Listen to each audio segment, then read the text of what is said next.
independientemente de la plataforma, ya sea en lo digital, en el radio, en la tele, etcétera. Para los periodistas el nombre del juego es el contenido, y el contenido está basado en ejes fundamentales que hasta donde entiendo no han variado en los principios que deben prevalecer en la tarea periodística. Y si tú haces A, B o C tareas de investigación o de opinión periodística, bueno, puede tener más o menos impacto si sale en la tele, si sale en la radio, si sale en internet, pero lo esencial pues acaba siendo algo empático en cualquiera de las plataformas, y el nombre del juego, como digo, es el contenido, y el nombre del juego es mantener un ejercicio de ética periodística que te permita desarrollarte en cualquiera de estas plataformas con la convicción de que la independencia editorial es un factor irrenunciable, y que para ejercer la libertad de expresión se requiere un conjunto de cosas que van de la mano del rigor periodístico, de la ética periodística, del compromiso con las audiencias, y de saber con claridad que el periodista se debe a su audiencia fundamentalmente antes que a cualquier otro interés o circunstancia. Lo que yo compartiría como idea en todo caso a los jóvenes periodistas es que para hacer periodismo en México o en cualquier otro lugar del mundo, por ejemplo, se tiene que leer, se tiene que tener conciencia de que el relumbrón que pueda darnos el internet o la inmediatez de las nuevas tecnologías no puede sustituir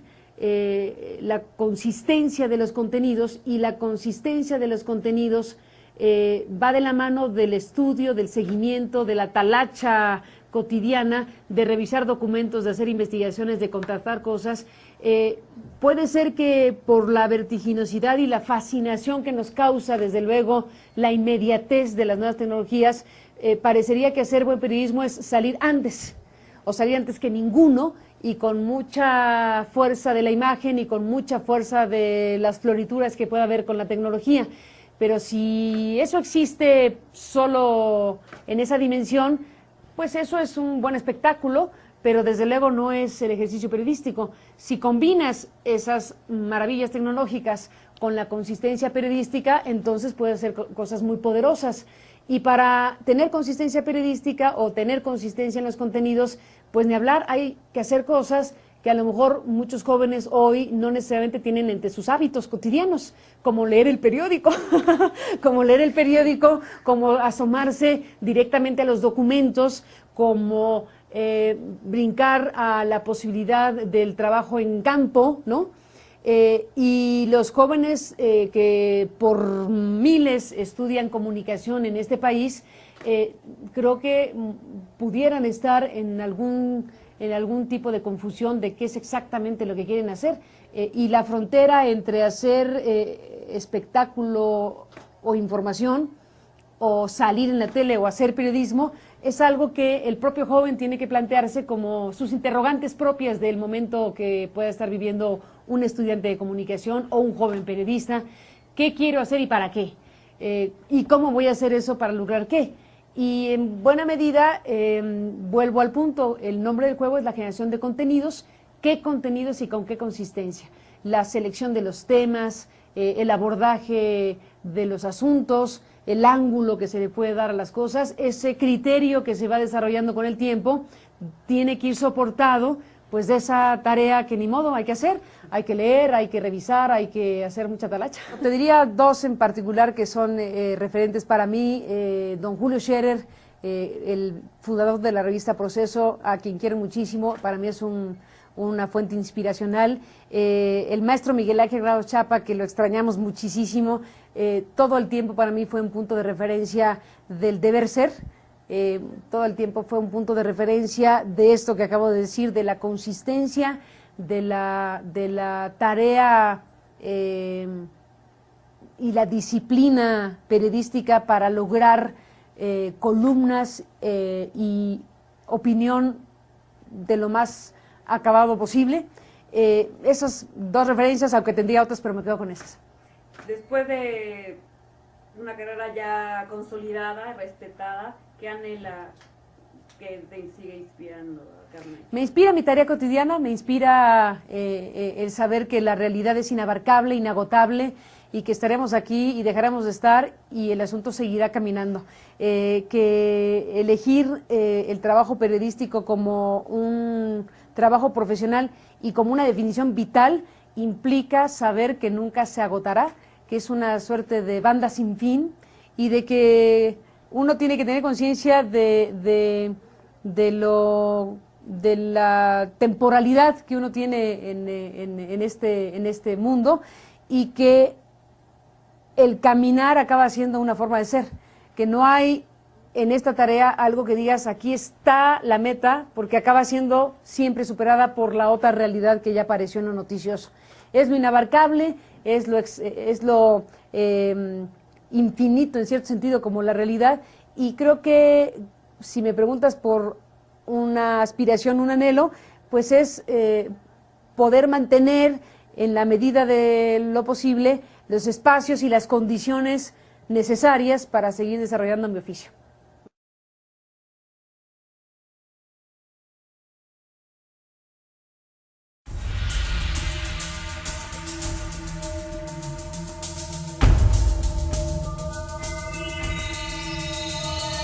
Bueno, te puedes imaginar que es un gran honor, sé que es una forma fácil de salir de la pregunta, pero ciertamente sí es un gran honor para una persona, para una periodista que el gobierno y la representación de Francia en México pues haya decidido dar esta distinción, que desde luego la tengo que entender de muchas maneras. Una principal, que es el hecho de que Francia está reconociendo el trabajo de una periodista, así como lo hizo recientemente también con el trabajo de Lidia Cacho, con el mismo perfil de una profesional del periodismo, lo cual quiere decir que aquí está valorándose, aquilatándose el significado que tiene el desempeño periodístico para una sociedad. Y seguramente pues el hecho de que hayan elegido a personas como el caso de Lidia o el mío, pues es poner foco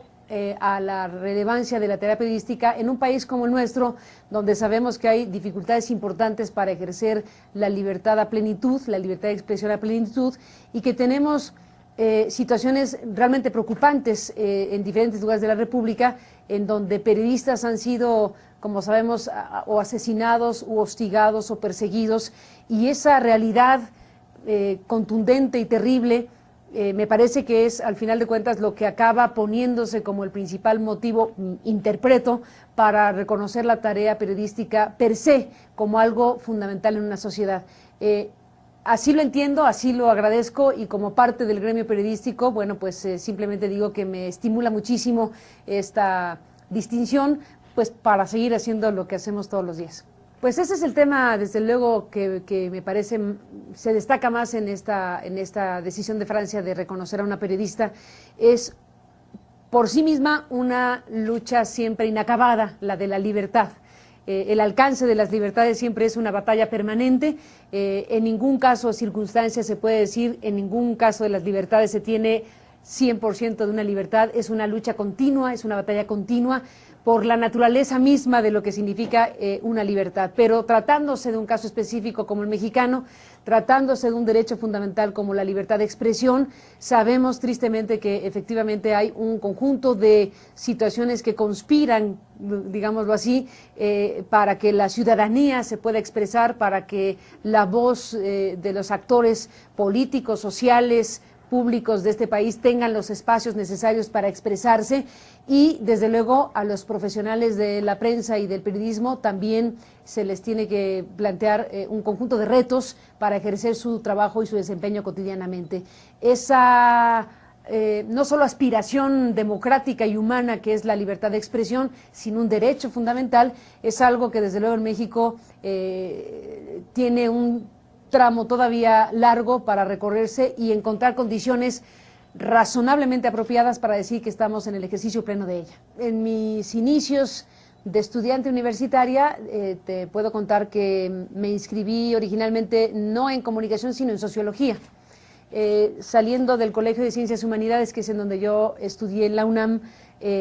elegí la carrera de sociología, y como seguramente sabes, es un tronco común, en la Facultad de Ciencias Políticas y Sociales, y en algún punto de haberme inscrito para Sociología, evalué de nuevo y entonces preferí redireccionar mi tarea de preparación académica hacia los medios de comunicación. De tal manera que te podrás imaginar que como buena joven de aquellos años, tienes siempre una intuición, una idea más o menos de lo que quisieras hacer o ser en la vida, y bueno, la inclinación hacia las ciencias sociales era clarísima para mí, la inclinación hacia asuntos que tuvieran que ver con la sociedad, con lo social, con los modos y maneras de organizarse de la sociedad, bueno, me inclinaban precisamente a esa facultad, y después me pareció que podía tener mejores horizontes en la comunicación. La visión va cambiando conforme va cambiando el mundo y el país mismo. El paso de los años y un mínimo de maduración por el paso de los años, no por otra cosa, bueno, te permite observar la realidad, observar los fenómenos de poder, observar los fenómenos que forman parte de un país o de una sociedad como la nuestra, pues digamos con la posibilidad incluso comparativa, ¿no? El paso de los años, si en algo ayuda, es que te va dando información y acumulación anecdótica de conocimiento, de percepciones, y eso es muy útil a la hora de hacer trabajos periodísticos. Esa es la ventaja o la única ventaja que podríamos tener los mayores respecto a los muy jóvenes, porque claro, si viviste en directo una cobertura periodística, si tuviste contacto directo con una situación de alto impacto noticioso, bueno, desde luego lo vas acumulando en tu propia experiencia vital, lo vas asimilando como una manera de entender esas realidades. Me parece que es una buena manera de también vitalmente entender la realidad. Ciertamente tenemos cosas muy duras, muy difíciles, que de pronto parecen irresolubles, que un conflicto se tapa con otro conflicto, que un escándalo se elimina con otro escándalo sin resolverse el anterior, y este conjunto de cosas que vamos siguiendo cotidianamente los periodistas, bueno, parece que nos tendrían que conducir necesariamente a tener en nuestras vidas una postura pesimista por naturaleza. Y bueno, yo digo, puede ser uno crítico, agudo, incisivo, hasta implacable si quieres, pero hay un componente moral, un componente vital, que es este que yo robo de la frase de mi amiga, que es ser optimistas por sobrevivencia moral, significa que la tarea que uno hace, a pesar de estar confrontando permanentemente las cosas más negativas, más polémicas, más difíciles de procesar, que son las noticiosas, a pesar de toda esa circunstancia, desde luego uno como motor periodístico y profesional y ciudadano lo hace, lo exhibe y lo pone suponiendo, pensando y creyendo que es para ayudar a mejorar a una sociedad. De otra manera sería una cosa pues casi demencial. Yo estoy convencida de que aunque a muchos les cueste trabajo creer que esto es así, la crítica, el señalamiento de lo que no está bien, el exponer asuntos que tienen que ver con la corrupción, con los abusos, etcétera, es algo positivo, es algo que la sociedad necesita para resolverlo, para llevar a cuentas a los que tengan que dar cuentas en donde corresponda, y por eso la frase queda, optimista por sobrevivencia moral, citando a mi amiga, tiene que ver precisamente con una postura moral frente a las cosas, en donde si el periodista o la persona, el ciudadano en todo caso, abandona la posibilidad de la esperanza, si abandonas la posibilidad de que las cosas pueden ser mejores, si abandonas la posibilidad de que incluso al exhibir la podredumbre puede surgir un rasgo de luminosidad, pues es la cancelación misma de la oportunidad y de la apuesta por el futuro. Entonces, yo creo que es precisamente ese juego de la existencia misma en donde estás en el territorio de hacer cosas que pueden parecer de pronto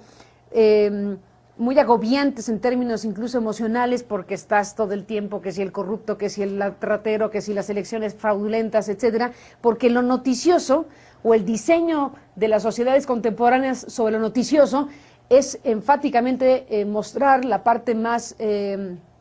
oscura, digamos, del asunto, para poner en evidencia lo que debe ser resuelto por los poderes correspondientes. estar involucrado cotidianamente con ese conjunto de cosas lleva a que muchas personas digan, ¿y no se agotan ustedes de estar todo el tiempo en...? Bueno, yo digo, es una tarea, es una función de los periodistas en la sociedad que si uno lleva en ello el convencimiento de que es para bien de esa sociedad, es el rasgo luminoso frente a algo que ciertamente es una tarea más bien compleja y que ocupa, digamos, mucha energía para tratar de comprender los retruécanos del poder, los retruécanos de la corrupción, los retruécanos de lo que serían esas conductas que conviertes finalmente en noticiosas.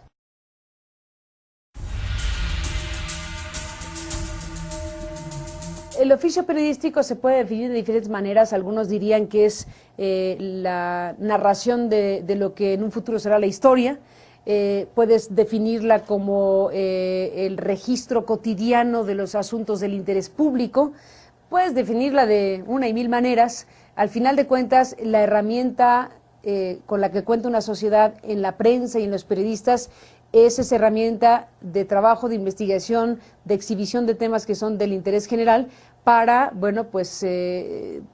construir percepciones, generar opinión, exigir rendición de cuentas. Entonces, bueno, la definición realmente la puede uno acuñar como mejor convenga. Yo me quedo en esa idea básica de que el periodismo es eso, el registro cotidiano de los sucesos del interés público que en su conjunto van construyendo la propia historia. Bueno, todo el tiempo, porque uno tiene ideas preconcebidas y lo mejor que te puede pasar es que las desafíen. Desde luego, si tú vas a entrevistar a alguien y de pronto dices, yo le voy a preguntar tal y él seguro me va a contestar tal, muchas veces es así. Pero la sorpresa mayor es cuando efectivamente tú estás pensando que al formular una pregunta, la reacción o la respuesta irá en un sentido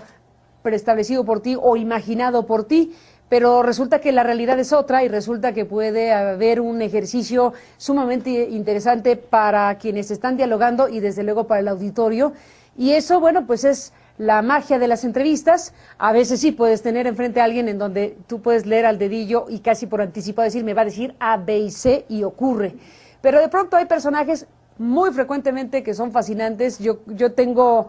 para mí la idea de que mi trabajo es... verdaderamente un trabajo de privilegio, porque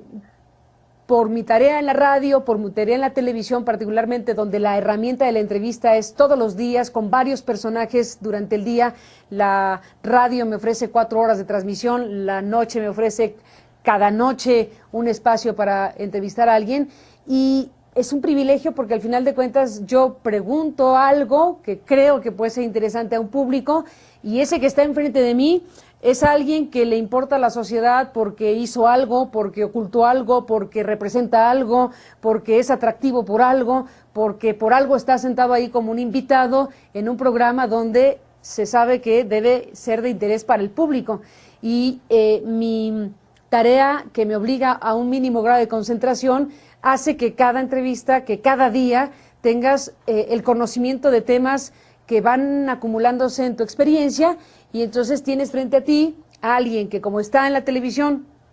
o que como está hablándole al público en la radio, desde luego se esmera para decirlo de la mejor manera posible, para resultar el más informado, para resultar el más inteligente, para resultar el más novedoso, y eso es un privilegio porque estás frente a un ser humano que por las razones que sea es de interés público, que está haciendo su mejor esfuerzo para explicar, para que se entienda su postura, para ofrecer un dato, para hacer una revelación, y tú estás ahí sentado recibiendo todo eso en primera fila. Y yo digo que ese es un privilegio magnífico. Y tengo para mí muchas entrevistas que me impactaron muchísimo y que dejaron en mí huellas profundas por diferentes razones. Tú acabas de mencionar desde luego la entrevista con los hijos de Marcial Maciel y con la mujer de Marcial Maciel en un tema que yo había investigado prácticamente durante una década, que terminó finalmente haciéndose un libro, y que terminó con lo que yo llamo una victoria moral, porque la verdad prevaleció, la verdad de la conducta de un individuo tan poderoso como Marcial Maciel. Es venir investigando un tema durante varios años y de pronto encontrar la oportunidad magnífica de entrevistar a alguien que resulta que es la familia del personaje. Eso, además del testimonio mismo, que era un testimonio muy crudo, periodísticamente era de muy alto impacto para mí y para la propia historia. Desde luego que también mencionas la entrevista con Miguel de la Madrid, porque debo confesar que cuando yo pensé en entrevistar a Miguel de la Madrid, tenía expectativas más bien modestas. La entrevista con Miguel de la Madrid, el expresidente de México, estaba pensada para formar parte de un libro que se llama Transición, que es un conjunto de entrevistas con varios personajes de la vida pública mexicana, pues para tratar de retratar por vía de sus miradas precisamente este periodo al que hemos llamado transición. Y en algún punto consideré que Miguel de la Madrid era una suerte del presidente que dio pie al gobierno de Salinas, donde hubo un conjunto de reformas. Era el punto previo a lo que fue una gran cantidad de transformaciones que después, en los años que siguieron, transformaron en buena medida el sistema del régimen electoral fundamentalmente y otras reformas. En fin, pensé que podría ser interesante conversar con Miguel de la Madrid, pero Miguel de la Madrid no fue un gran declarante, no tenía entre sus características la fuerza de un gran declarante o un hombre que hiciera revelaciones. Miguel de la Madrid históricamente fue un presidente y expresidente y funcionario de medianía pública en términos de su expresión. Y la entrevista, bueno, pues inició con ese propósito y, como digo, con una expectativa relativamente modesta. No pensé que fuera a ser una revelación como la que finalmente sucedió y por eso no hay que confiarse de nuestros prejuicios,